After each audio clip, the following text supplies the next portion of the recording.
He don't say it for Lagos, so listen. We are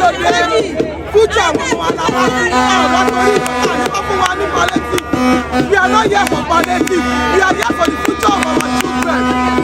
We are not here for anything. They should just answer us. That's what we want.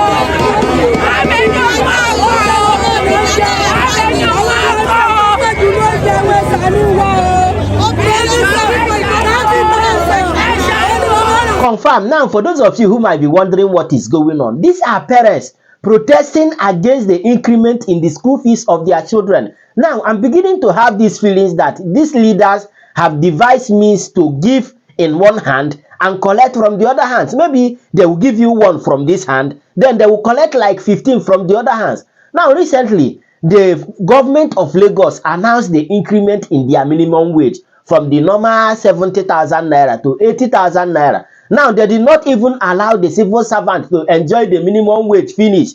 2 seconds, now they went and increased the school fees to 100,000 naira. That is what they are protesting against. That is to say, if you are a civil servant, you will collect 80,000 naira as your salary. Now, during school time, you will go and pay 100,000 naira as school fees. That is if you have one child. But if you have like 2 or 3, I greet you. In fact, if you are not even a civil servant at all, or your name be your name, and that has been the problem of this country. You remember what happened before they were able to even increase the minimum wage to 70,000 naira. Now, after increasing the minimum wage to 70,000 naira, they increase fuel price. Now, how much are you buying fuel? Now you compare and contrast. You see that it's even better when they were paying 30-something thousand naira than now they are increasing it to 70 or 80,000 naira. But nevertheless, share your thought with me on the comment section. Now, because of what is going on in this country, Atiku Abubakar, the presidential candidate of People's Democratic Party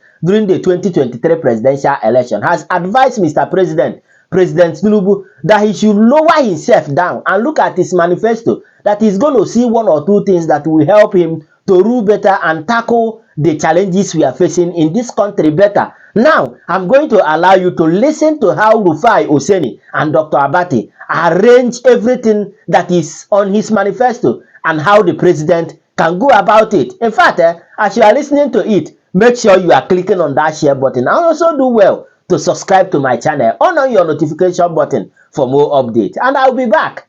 Let's go there. Former Vice President Atiku Abubakar and the presidency yesterday squabbled over the state of the nation, especially the tottering economy.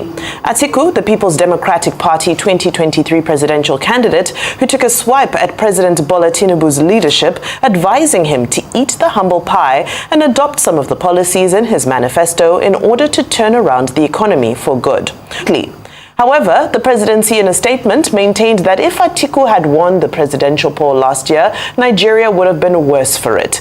It explained that Tinubu inherited a country with a myriad of grave challenges, adding that in the over 1 year of the Tinubu administration, it has succeeded in correcting past mistakes made by President Olusegun Obasanjo, under whom Atiku served as vice president from 1999 to 2007. So when you check the manifesto of most of the candidates, all of them said they were going to pull out subsidy. You know, the problem has never been the contention about pulling out subsidy. It has always been, how was it going to be done? President Tinubu came day one and said, subsidy go. You don't do that. You need to be able to show us the empiricals. I keep saying that. Okay, what is the transparency level? What are we even paying in subsidy? What's the corruption that is going on in NNPC? Till today, we've not had a forensic audit of the NNPC. We have not known what is going down as regards transparency level in NNPC today. That's why some of us have argued largely that if we shun corruption, you can still be able to shoulder those burdens on the people, the subsidy burdens. So you have not cleared all of that. You've not cleared all of those encumbrances. Then the next thing you do is just to announce subsidy gone. And the next thing, you lie to people all through the year.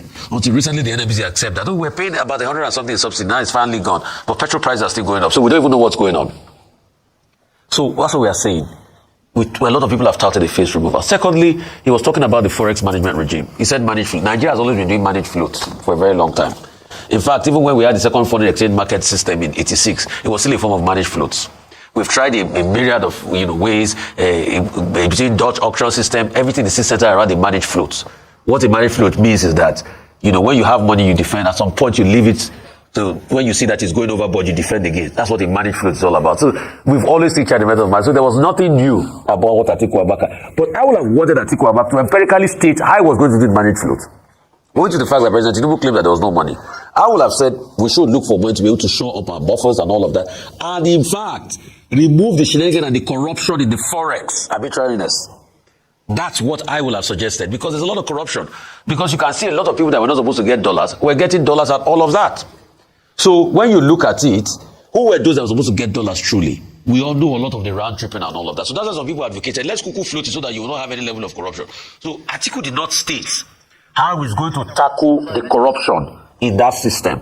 So for me, Atiku's views too were not empirical enough. It's not just saying, no, I will have done the management and everything. Show us precept by precept. How are you going to go against the people that are, circumventing the dollar because, there's an arbitrage opportunity and all of that? Those are the questions we really need to ask. So his views too were not detailed for me. President Tinubu too has not done a lot. So we need more debate like that. And the other candidate, where are the likes of Kwankaso and everybody and Obi? They should join the debate and give us the blueprint of what they will have been able to do too as regards the situation. Because it's on ground and it affects all of us. Robust debate. We're here for it. We support it. Dr. Abati, good morning. Good morning. Your take on this. Doctor. Great to see you. Well, welcome back. Doctor. We're in Saudi Arabia. Doctor. I miss you. Well, going to Saudi Arabia on our behalf has implications. But now straight to business. Now, the main story is the Waziri Adamawa Atiku Abubakar saying that he will have done better, and the presidency saying that he doesn't know what he's talking about. Well, one of the challenges we face in this country is that we run a presidential system of government. A presidential system in which, in our own contest, the winner takes it all. And the winner pretends to be a monarch and pretends to, be the supreme authority, even if the 1999 Constitution is defective in the regard that it makes the president the supreme authority. The thing about presidential democracy is also that, once you win, you win. And what Nigerians are dealing with right now is the fact that we are not in a parliamentary system. We're running a presidential system.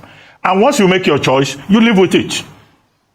Now, my first message to Waziri Atiku Abubakar is that the same manifesto that he's asking President Tinubu to return to was the same manifesto with which he engaged Nigerians in 2023. And Nigerians voted for the Emiloko manifesto. So the thing about presidential democracy is that, okay, you have voted for you have made your choice. Live with that choice. It may sound very, extreme, but that is the reality. However, Waziri Adamawa has now intervened, acting like an opposition leader, and we keep calling for opposition politics. It's not part of the structure of our political choice. But he says, this is my manifesto. And he says, more or less, that the Tinubu administration is not doing well. He's riding on the wave of populism because there are many Nigerians who share that view that the people from Lagos and the city boy, their leader, is just not getting it right. And then he says in his own manifesto, this is what he will have done with fiscal reform. 2, he will have led by example. When he says he will have led by example, is he saying he will not change aircraft or he will not travel in a long convoy? He was not specific in that regard. He said he will have adopted a gradualist approach to the removal of fuel subsidy. How? The devil is in the details. He said, for example, that he will have dealt with corruption, with the opaqueness of NNPC and all of that. Well, look, some of these things that opposition leaders say are better said than done. I think the big issue is not Atiku Abubakar saying I will have done better. He will have to wait till 2027. The big issue is not the presidency saying, what is he talking about? Nigerians choose us. I think the political elite in this country, they got it wrong. Because they have removed the people quotient in the democratic equation. Whether the system is parliamentary or presidential, the people are saying, we are hungry, we are suffering. The responsibility, whether it's Atiku Abubakar that has a better manifesto or it is Bola Tinubu that has the better manifesto, is for the people of Nigeria to say that under this president, we are doing well. There's a Yoruba saying that I don't like to speak, primordial, quotes on television. that when a king is in the saddle, the people will know if they are doing well. The truth of the matter is that the people of Nigeria are saying that they are groaning, they are suffering under President Bola Ahmed Tinubu. That's the basic content that we can hang on to. But as to Atiku Abubakar saying, I would have done better. Okay, what do you expect him to say? But in 2023, the people, whether they made a choice or they were rigged to make a choice, this is where we are at this moment. The question is, and that should be the responsibility of the opposition, is to come up with ideas about how this country can be moved forward. If we say the people from Lagos are too dumb and too dependent on IMF and World Bank, and they just do textbook governance, okay, what ideas do we have that we can tell them so that we can expose their stupidity in the expectation that the Jagaban of Lagos, the city boy of Lagos, we also realize that this enterprise is not about him alone and his boys. It's about all of us. And we have a duty to rescue this country, to salvage this country. That, for me, is the main subject. All right. Thank you so much for that take. I think we're all in agreement. When you hear the statement that I would have done better, it reminds me of a football game, because they often say the best footballers are sitting at home on their couches with remote controls in their hands, because when you're on the sidelines, it's always easier to critique what's happening on the pitch. However, of course, we love the spirit of robust debate, the spirit of injecting ideas and conversation to make sure we hold this administration and any administration accountable. That's very welcome. Now, when you dissect all that was said, it's information that we've had before, of course, not just in the manifesto of Atiku Abubakar, but throughout this administration, he's been consistently vocal and contributed to the discourse around the economic management. However, one thing really stuck out to me, which I think is a conversation that should be brought to the front burner, which is around the issue of subsidy. So, of course, he said that he preferred his own, he had his own blueprint as to what he would do with the saving from subsidy removal. Now, this administration over the past couple of weeks has made a lot of noise and fanfare about the fact that the market is now fully deregulated, subsidy is gone. So now the conversation is, what is being done with the money from fuel subsidy? That's what we want to know, because we've heard so much about the moanings and groanings, the corruption, the this and this around subsidy, but now it's time for this administration to step forward and tell us that this is how much we have saved since the economy is now fully deregulated, the oil and gas economy is now fully deregulated, and this is what we have done with the saving over the past, I believe it's now 1 month since they have declared that subsidy is officially gone. So in that 1 month, where has the money gone? Now, the other conversation was around gradualism, which I've always been a great advocate for, because there is no extreme measure, economic measure, that is done overnight in one fell swoop, in just the click of a finger like this. It is not done anywhere. However, this is where we find ourselves in. Sometimes policies are correct, but our implementation makes them incorrect. In this case, we have seen that the implementation of the removal of fuel subsidy, the implementation of cost-reflective electricity tariffs, floating of the exchange rate, all virtually overnight, has caused economic chaos.